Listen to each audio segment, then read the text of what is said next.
अच्छा, सबसे पहले आपको बड़ी खबर दे दें। फलक जावेद और सरम जावेद के वालिद साहब यहाँ मौजूद हैं। जस्टिस फारूक हैदर के पास इनके केस की समाअत जस्टिस आलिया नीलम साहिब चीफ जस्टिस के बाद हुई है। CCPO लाहौर को ज़ाती तौर पर बुला लिया है, 11:15 बजे वो पेश हो। डिटेंशन ऑर्डर इनके क्यों जारी करने कोई ताल्लुक नहीं है PTI के साथ। इनकी दोनों बच्चियों का ताल्लुक ज़रूर है, इनका कोई ताल्लुक नहीं। और कमाल की बात है, अगर डिटेन करना था रात को SHO नसीराबाद आकर जो गलीज़ ज़ुबान इस्तेमाल की वो खुद बताएंगे अभी आपको, वो आपको पूरी तफसील बताएंगे क्या कुछ हुआ है।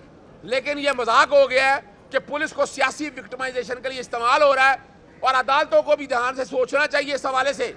आपको पता है पहले चीफ जस्टिस आलिया नीलम साहबा के सामने पेश हुए, ये भी पेश हुए, मैं भी पेश हुआ और वहाँ बताया कि फलक जावेद ने कुरान मजीद पे हलफ दिया है, कुरान मजीद पे हलफ दिया है कि उनका उज़्मा बुखारी से कोई ताल्लुक नहीं है। यानी अब कुरान मजीद के हलफ के बाद अगर ये सारा कुछ होना है और अदालत में जो प्रोसीडिंग चल रही है, यानी यहाँ भी ये बताया कि इनको उठा लिया गया और FIA वाले पूछते रहे। खुदारा हमारी अदालतों का काम इंसाफ फराहम करना है दोनों फ्रीकैन पे। और दोनों फ्रीकैन क्या है, यानी क्या किसी मजलूम के साथ इंसान खड़ा ना हो? यानी इनकी बेटियों के साथ ज्यादती हो रही है।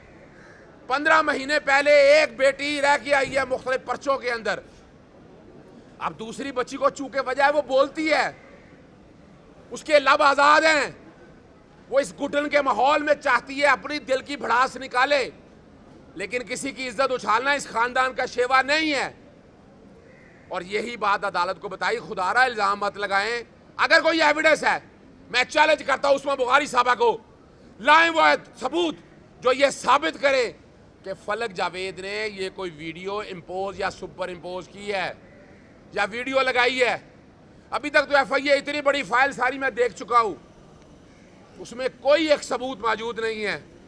खुदारा आपका इसका मतलब ये नहीं है कि आप इक़्तिदार में हैं उस्मा बुखारी साहिबा। अगर आप इक़्तिदार में, इसका मकसद ये नहीं है, आप एक वकील रही हैं, आपके वालिद साहब एक वकील रहे हैं। आइन और कानून की पासदारी करें, किसी झूठे मुकदमे में इस तरह लोगों के साथ ज्यादतियाँ मत करें। खुदारा ये ज्यादतियाँ करेंगी, इससे नुकसान इस निज़ाम का होना है। अभी आपके सामने वालिद साहब बात करते हैं उनके, उसके बाद मैं आता हूँ जी। अस्सलाम वालेकुम। मुझे जुमेरात की रात 10 बजे उठा लेते हैं। पुलिस स्टेशन का नाम बताया? वादत कॉलोनी। पुलिस वाले वादत कॉलोनी में ले जाते हैं, पुलिस स्टेशन वादत कॉलोनी में। उसके बाद 10 बजे से लेके जब वहाँ पे मेरे घर वाले पहुँचते हैं तो मुझे वहाँ से निकाल के ये गाड़ी में घुमाते रहते हैं, फिर गुलशन इकबाल थाने में ले जाते हैं और वहाँ पर एक SHO नसीराबाद जिसका नाम इमरान कमर मधाना है, वो आता है और वो गलीज़ तरीन गालियाँ निकालता है और कहता है कि जी सनम क्योंकि यहाँ पर PTI की कैंपेन कर रही है और उसकी वजह से हमारा एक SHO मुअत्तल हो गया है, और वो जो किसी इंसान के लिए गलीज़ तरीन सूरत हाल हो सकती है वो ये कहता है। मैं उसे कहता हूँ ये उसका आइनी हक़ है, वो किसी कानून की खिलाफ वर्जी नहीं कर रही है।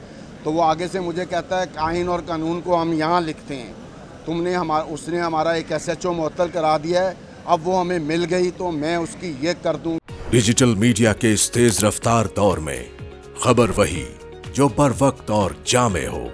अब होंगी जदीद दौर से हम आहंग दुनिया की तमाम अहम खबरें, कभी भी कहीं भी, सिर्फ एक क्लिक की दूरी पर। खबरें होंगी सेहत और टेक्नोलॉजी की, आप जान पाएंगे सियासत और मईशत की ताजा तरीन सूरत हाल।